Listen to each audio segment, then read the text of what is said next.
So can you go just a little bit more into particularly Grandma Ann Schwartz? I thought she was just 102 years old. How fascinating.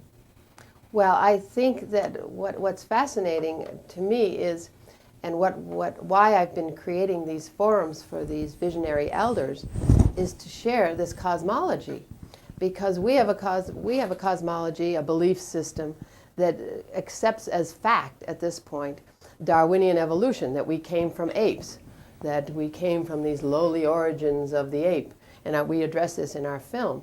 Now I wonder just what your viewers are thinking, now that it's on the table, that perhaps we are star people, that we are these light, amazing light beings that came from the stars and came to Earth in this way, this beautiful metaphor that they have. And you'll see in the film that there are other opinions about how humanity was formed, that it was actually people from the star nations that came and seeded the human race here.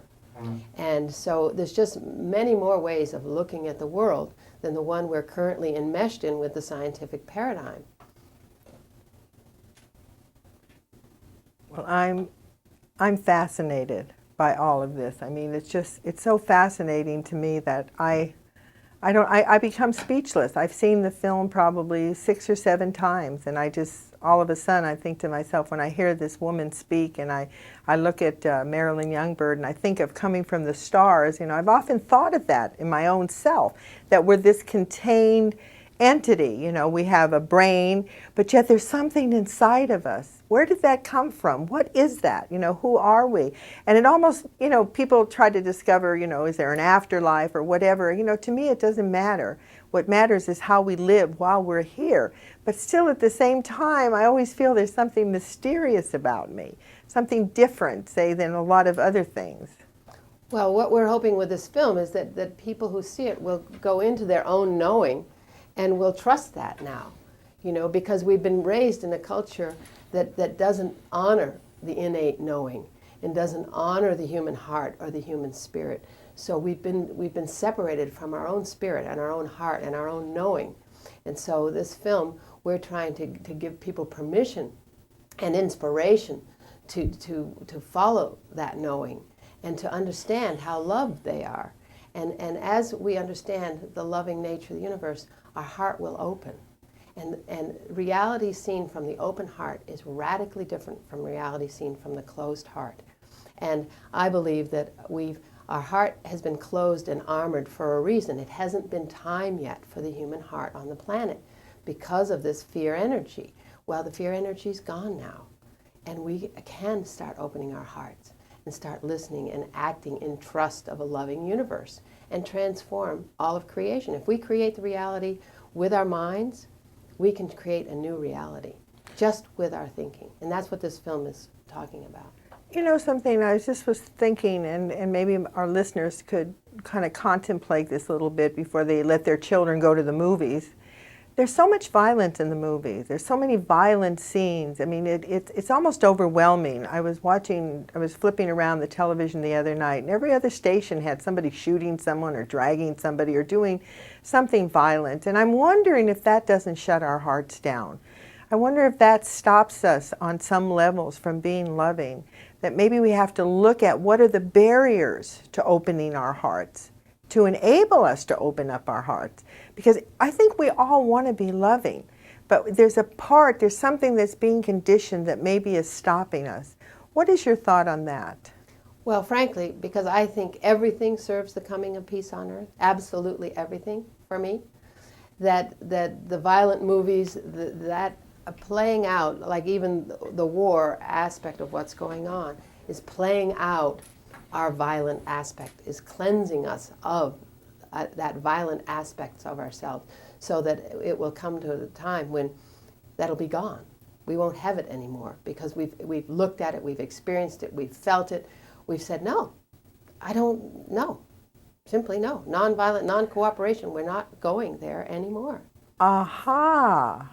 So that is your basic premise, that you believe that everything that's happening is kind of almost giving us the vision of different aspects, And now, as a human species, we have to sit down and make new choices, which I think is happening. Absolutely. I think people are beginning to make, I mean, when you look at your film and films like What the Bleep and God, the other song, the other movie that you mentioned, The Secret, is so popular. You know, there was even an article in our local paper on The Secret, which was amazing to me. So I think it's already happening. Yeah, absolutely. These films reflect the consciousness, where we're going, what we're ready for, and it's thrilling. I mean, it was so thrilling to me. I've been hanging out with these indigenous elders for 20 years.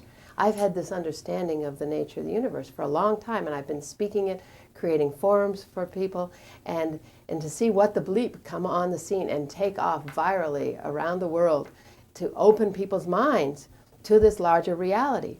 I've created a film series on Henry David Thoreau. Well, he also saw this larger reality, and he spent his life researching the American Indian, very similar to me, because he went up to Maine 3 times to hire Indian guides so he could experience their understanding of the nature of the universe, because he saw it, and he communicated it through civil disobedience, through Walden, through his life. So it's very exciting. Well, you know, time goes by very quickly when we're in this studio, and this has been such a wonderful, wonderful conversation. I mean, we can go on and on and on.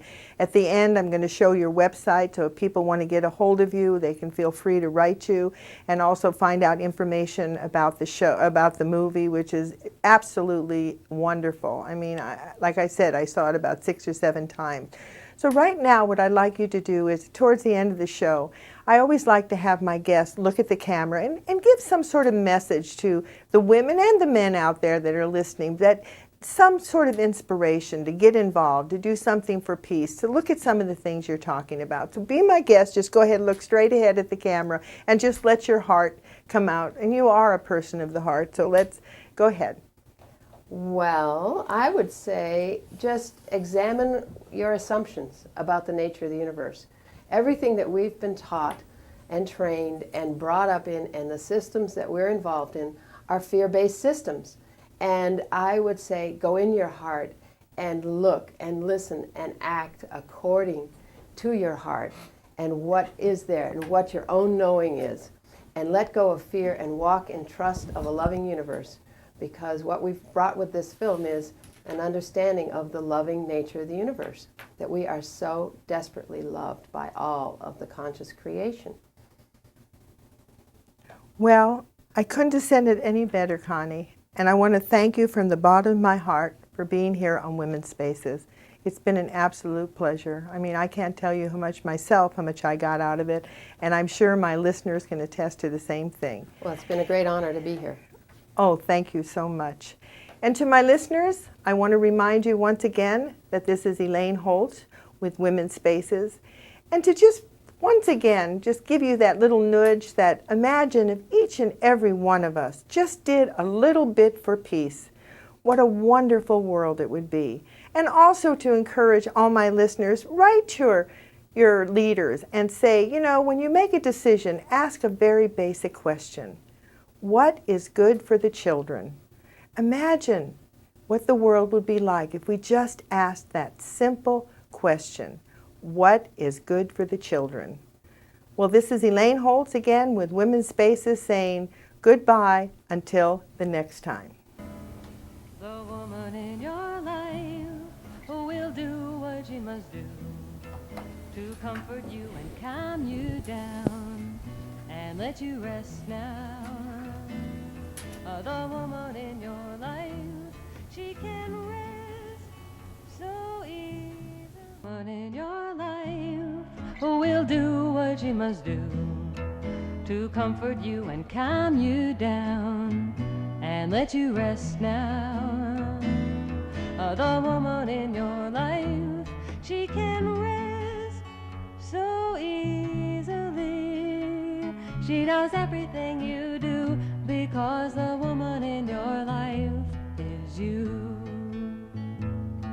The woman in your life knows simply what is true. She knows a simple way to touch to make you whole.